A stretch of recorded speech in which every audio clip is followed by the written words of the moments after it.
नमस्कार दोस्तों, मैं श्रवण कुमार आप सभी लोगों का स्वागत करता हूं चैनल इंस्पायर विद कॉन्फिडेंस में। आज हम लोग पढ़ेंगे पॉलिनोमियल्स के बारे में, जिसमें कि हमने पहले भी डिस्कशन करी थी और चीज़ों को समझ लिया था। तो आज के लेक्चर में जो बाकी बचे थ्योरी हैं 2.1 के पहले, उसे हम फिनिश करेंगे और उसके बाद आज ही हम एक्सरसाइज 2.1 को भी फिनिश करेंगे। तो आइए बच्चों, समझते हैं कि आज के लेक्चर में क्या जानना है हमें। सबसे पहले हमारे सामने एक क्वेश्चन है। क्या है वो question? How many terms does a cubic polynomial in one variable have? यानी कि क्या कह रहा है ये क्वेश्चन? एक क्यूबिक पॉलिनोमियल है। कैसा polynomial? Cubic polynomial. Cubic polynomial का मतलब क्या है बच्चों? कि जिसका डिग्री 3 हो। जिसकी डिग्री कितनी होनी चाहिए? 3। ऐसा पॉलिनोमियल जिसका डिग्री 3 हो उसे हम क्यूबिक पॉलिनोमियल कहते हैं। और ऐसे ही पॉलिनोमियल का आपसे पूछा जा रहा है कि उसमें मैक्सिमम टर्म्स कितने हो सकते हैं। ऐसे हमसे और भी सवाल किए जा सकते हैं, जिसमें कि हमें दे दिया जाएगा values of polynomial. Values of polynomial का मतलब क्या है कि कितने पॉलिनोमियल है, यानी कि क्वाड्रेटिक है, क्यूबिक है, या उसमें 5 हैं, 6 हैं, ऐसे करके कितने पॉलिनोमियल्स हैं, यानी कि कितने एक्सप्रेशन के अंदर में टर्म्स दिए हुए हैं, और उससे क्वेश्चन पूछे जा सकते हैं। पर यहाँ पे हमें नेम दिया गया है क्यूबिक पॉलिनोमियल का, नेम दिया गया है क्यूबिक पॉलिनोमियल, और पूछा जा रहा है कि इसके अंदर में कितने टर्म हो सकते हैं। तो हमें बताना है कि टर्म कितने हो सकते हैं। तो बच्चों, हमें एक बात पता है कि क्यूबिक पॉलिनोमियल को हम लोग रिप्रेजेंट करते हैं ax cube plus bx square plus cx plus d से। हम इस एक्सप्रेशन में डिनोट करते हैं क्यूबिक पॉलिनोमियल को, और जहां की a0 नहीं हो सकता है। यह मैंने पिछले लेक्चर में बताया था कि a0 क्यों नहीं हो सकता, क्योंकि बच्चों अगर a0 हो जाएगा हमेशा हमारा यहाँ पे, तो क्या होगा? ये टर्म 0 हो जाएगा, और अगर ये टर्म 0 हो गया तो इसका डिग्री हमें 3 नहीं मिलके 2 मिल जाएगा, क्योंकि यहाँ पे bx स्क्वायर लिखा हुआ है और हम देख सकते हैं वेरिएबल का पावर 2 है, तो ये क्वाड्रेटिक पॉलिनोमियल हो जाएगा। तो हम क्वाड्रेटिक पॉलिनोमियल की बात नहीं कर रहे हैं, हम किसकी बात कर रहे हैं? क्यूबिक पॉलिनोमियल की, इसीलिए हम a0 नहीं रख सकते। और यहाँ पे ABCD क्या है? कांस्टेंट है। तो हमें पता है कि क्यूबिक पॉलिनोमियल का ये एक्सप्रेशन होता है, ये नोट डिनोशन का, यानी कि डिनोट करने का तरीका होता है। हम इस तरह से डिनोट करते हैं क्यूबिक पॉलिनोमियल को। तो जब हम इस तरह से डिनोट करते हैं तो हम यहाँ पे सिंपली देख पा रहे हैं कि कितने टर्म है इसमें, 1 2 3 एंड 4, यानी कि मैक्सिमम 4 टर्म हो सकते हैं क्यूबिक पॉलिनोमियल में। लेकिन ये मैक्सिमम की बात हो रही है, मिनिमम कितना हो सकता है? मिनिमम 1 हो सकता है, और वो क्या हो सकता है? Only ax cube, only ax cube. क्यों? क्योंकि अगर ये 0 हो जाए, ये 0 हो जाए और ये 0 हो जाए तो क्यूबिक पॉलिनोमियल को कोई फर्क नहीं पड़ता। क्यों? क्योंकि हमें डिग्री यहाँ पे क्या मिल जाएगा? 3। और जैसे ही हमें डिग्री 3 मिल जाएगा, हम जानते हैं वो क्यूबिक पॉलिनोमियल का कंडीशन सेटिस्फाई कर लेगा। और अगर ये क्यूबिक पॉलिनोमियल का कंडीशन सेटिस्फाई कर लिया तो ये करेक्ट आंसर हो जाएगा। इसीलिए मैक्सिमम 4 हो सकते हैं और मिनिमम 1 हो सकता है। तो आपने दोनों ही आंसर को समझ लिया और ये क्वेश्चन भी समझ लिया है। इस तरह से आपसे पॉलिनोमियल दे के अगर पूछा जाए उसमें मैक्सिमम कितने टर्म हो सकते हैं या मिनिमम कितने टर्म हो सकते हैं, तो आप आंसर कर सकते हो। आइए अगले क्वेश्चन की तरफ मूव करते हैं। और ये क्वेश्चन नहीं है, बल्कि हमें जानना है कि हम पॉलिनोमियल के एक्सप्रेशन को जनरल फॉर्म में रिप्रेजेंट कैसे करेंगे। How to represent expression of polynomial in general. तो देखते हैं कैसे रिप्रेजेंट करते हैं। A polynomial in one variable x, variable क्या है? x। Polynomial in one variable की बात हो रही है अभी तक। तो पॉलिनोमियल का वेरिएबल हमें दिया हुआ है x और डिग्री दिया हुआ है n। बच्चों, वेरिएबल है x और डिग्री है n। तो हम इसे रिप्रेजेंट कैसे करेंगे? रिप्रेजेंट करेंगे बच्चों हम इसे an into x to the power n plus an minus 1 x to the power n minus 1 plus dot dot dot, यानी कि ऐसे सीरीज हो सकते हैं पॉलिनोमियल के। And the final is a1 x और कोई पावर नहीं है तो 1 है इसका पावर एंड प्लस a0 का मतलब है यहां पे कोई कांस्टेंट होगा।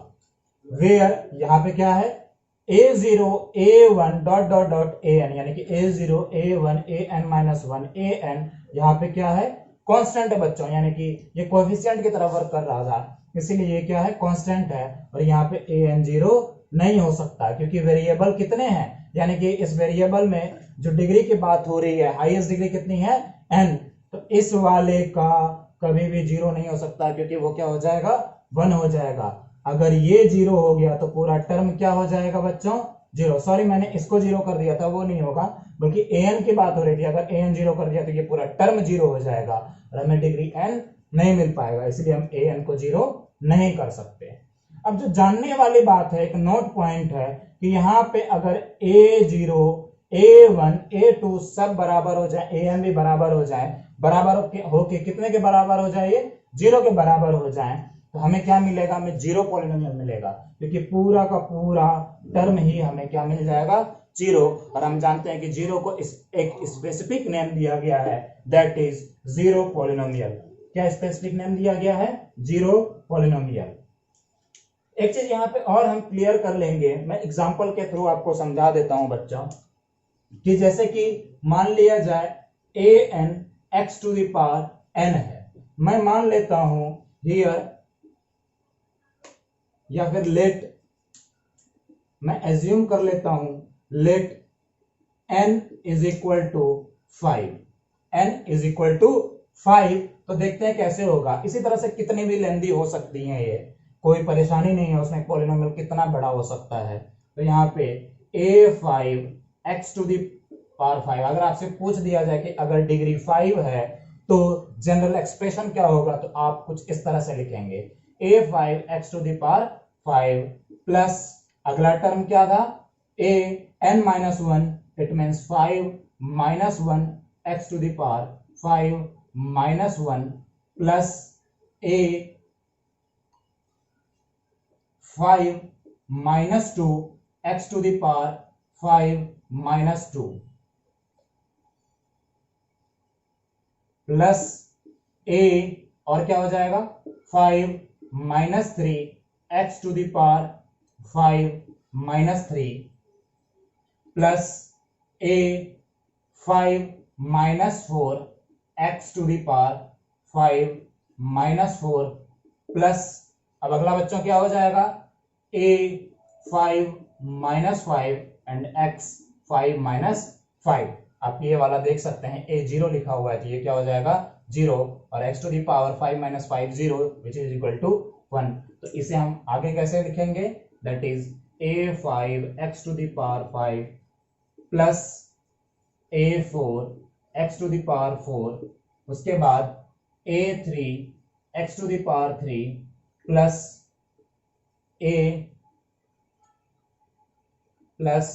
a2 x to the power 2 plus a1 x। मैंने x क्यों लिखा बच्चों कि अगर कुछ पावर नहीं लिखा हुआ है तो क्या है हिडन 1, प्लस यहाँ पे क्या हो जाएगा a0, और x क्यों नहीं होगा क्योंकि x टू द पावर 0, यहाँ पे x to the power 0 is equal to 1 होता है। तो हम समझ गए। और आप देख सकते हैं कि जब n इज इक्वल टू 5 था तो अब हमें टर्म कितने मिले हैं, काउंट कर सकते हैं 1 2 3 4 5 6, यानी कि जब आपको n दिया हुआ हो और आपसे पूछा जाए कि इसमें टर्म कितने हो सकते हैं, तो आप एक चीज याद रख सकते हैं n+1 होगा इसका आंसर। दैट इज अगर देखा जाए 5 + 1 इज इक्वल टू 6, और आपने यहाँ पे देख भी लिया कि 6 है कि नहीं, तो ये भी आपने जान लिया बच्चों। तो आइए बच्चों अब हम एक्सरसाइज की तरफ बढ़ते हैं और 2.1 एक्सरसाइज के क्वेश्चन को करते हैं। आइए बच्चों अब हम लोग क्वेश्चन करते हैं एक्सरसाइज 2.1 के, जिसमें कि हम लोग क्वेश्चन करेंगे सबसे पहला, और आपको क्वेश्चन डिस्प्ले होता दिखेगा मेरे लेफ्ट साइड पे। तो आइए शुरू करते हैं। हम देखते हैं कि पहला क्वेश्चन क्या है। क्या कह रहा है पहला question, which of the following expression are polynomials in one variable. आपसे क्या पूछा जा रहा है बच्चों कि इनमें से, यहां पे मैंने लिस्टेड कर लिया है, आप क्वेश्चन में भी देख सकते हैं कि इन पॉलिनोमियल्स में से कौन से पॉलिनोमियल जो है वो पॉलिनोमियल इन वन वेरिएबल के एग्जाम्पल हैं या क्वेश्चन है या नहीं, उसके क्राइटेरिया को, यानी कि पॉलिनोमियल के क्राइटेरिया को सेटिस्फाई कर रहे हैं कि नहीं, ये भी हम चेक करेंगे इसके अंदर में। साथ साथ हम ये भी चेक करेंगे कि इसमें पॉलिनोमियल इन वन वेरिएबल का क्राइटेरिया फुलफिल हो रहा है कि नहीं, क्योंकि हमें क्वेश्चन में पूछा ही यही जा रहा है। तो आइए बच्चों जानते हैं, हमें ये तो बताना ही है कि ये पॉलिनोमियल इन वन वेरिएबल का क्वेश्चन है या नहीं, या एग्जाम्पल है या नहीं है कि नहीं, और साथ साथ हमें रीजन भी बताना है कि अगर ये नहीं है तो क्यों नहीं है। तो आइए बच्चों समझते हैं। आप क्वेश्चन को यहां से पढ़ सकते हैं और समझ सकते हैं, और आंसर मैं आपको यहां पे बता रहा हूं। तो बच्चों अगर हम पहला क्वेश्चन देखें एक्सरसाइज 2.1 के, तो सब पहले का पहला क्या कह रहा है, 4x square minus 3x plus 7।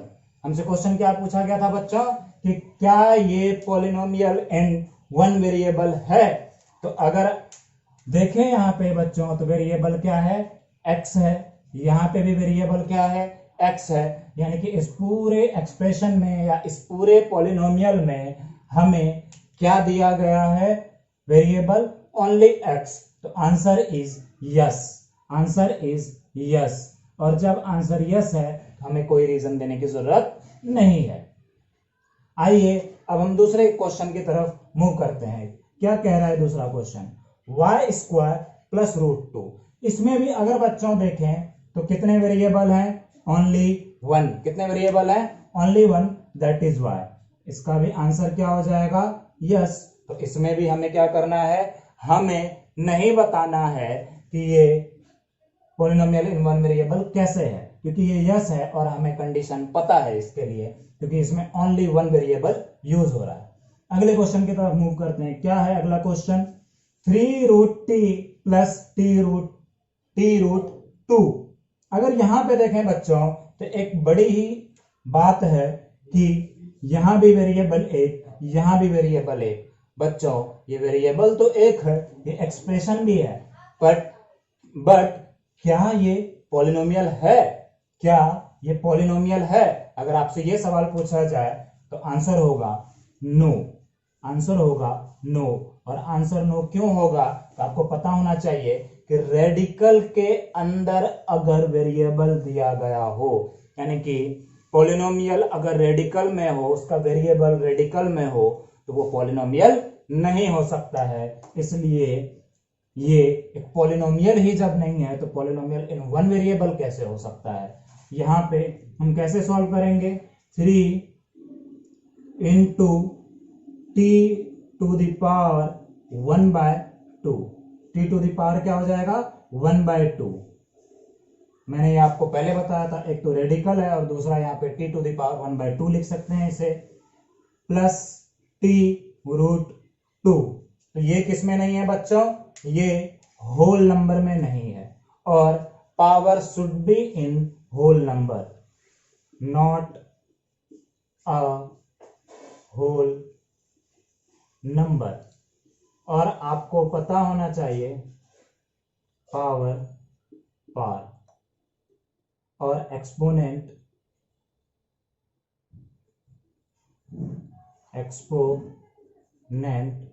Is not a whole number. यहां पे एक्सपोनेंट क्या है, होल नंबर नहीं है, इसलिए क्या हो जाएगा, ये एक पॉलिनोमियल नहीं है, और पॉलिनोमियल नहीं है तो पॉलिनोमियल इन वन वेरिएबल तो हो ही नहीं सकता। और आप रेडिकल वाला भी ऑप्शन दे सकते हैं इसमें, यानी कि स्टेटमेंट दे सकते हैं। अगले क्वेश्चन को अगर हम देखें, तीसरे क्वेश्चन के बाद चौथे क्वेश्चन को देखें, इसमें आप एक चीज देख पा रहे हैं कि यहाँ पे y क्या दिया हुआ है, डिनोमिनेटर में। और मैंने बताया था कि पॉलिनोमियल होने के लिए कभी भी वेरिएबल डिनोमिनेटर में नहीं हो सकता, और अगर ये डिनोमिनेटर में है यहाँ पे वेरिएबल, तो ये भी एग्जाम्पल नहीं हो सकता, या ये भी सेटिस्फाई नहीं करेगा condition polynomial in one variable का। तो आंसर इज नो, रीजन क्या होगा, स्टेटमेंट क्या होगा बच्चों,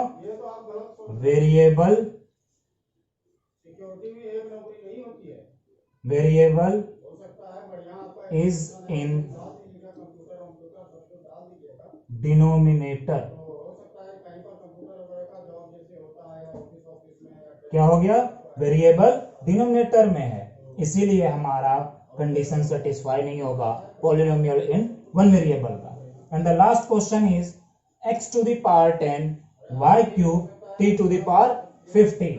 अगर यहाँ पे बच्चों देखे वेरिएबल x है, वेरिएबल y है एंड वेरिएबल t है, तो इसीलिए यहाँ पे मोर देन वन वेरिएबल है, तो ये भी सेटिस्फाई नहीं करेगा condition polynomial in one variable का। तो आंसर इज नो। और स्टेटमेंट अगर देखा जाए तो क्या होगा, मोर देन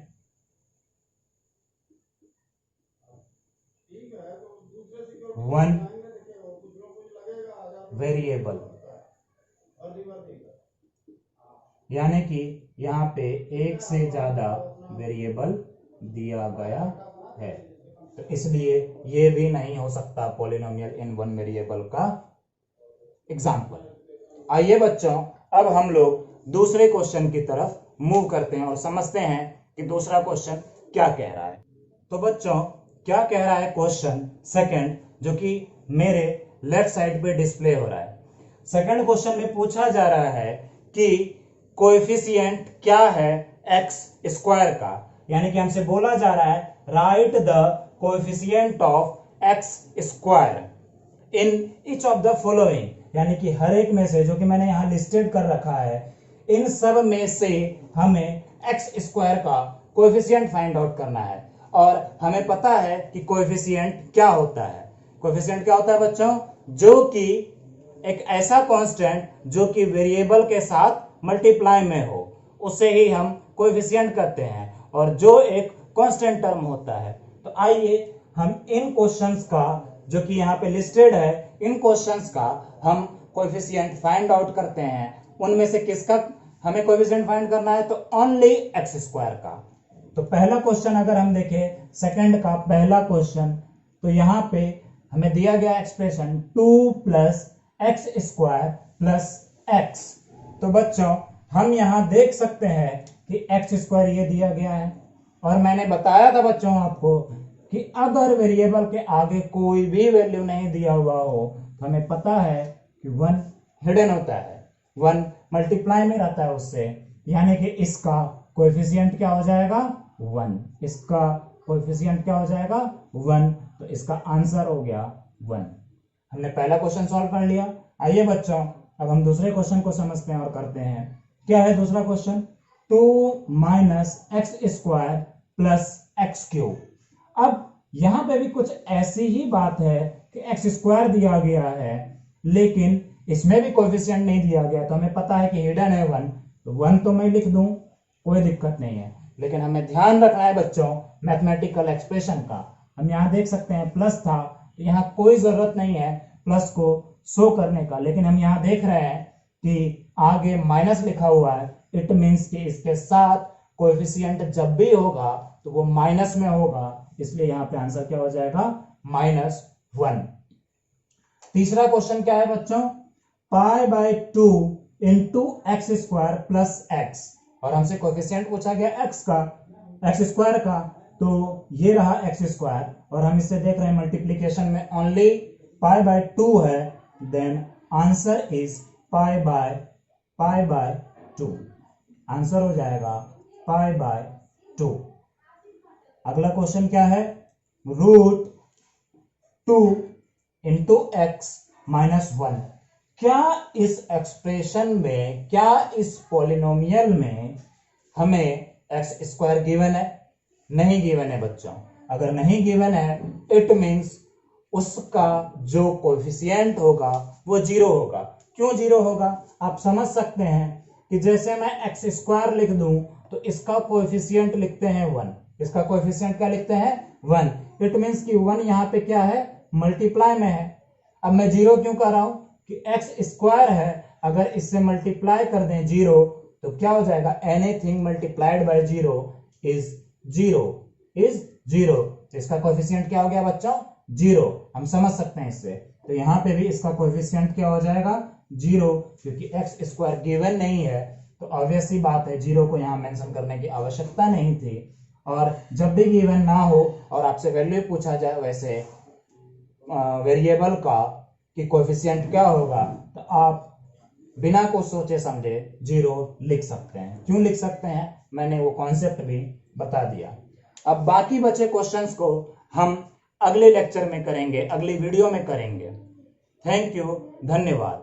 बच्चों, अगर आपको वीडियो पसंद आ रही हो, लेक्चर पसंद आ रही हो, तो आप ज्यादा से ज्यादा इसे शेयर करें और लाइक सब्सक्राइब करना ना भूलें। थैंक यू, धन्यवाद।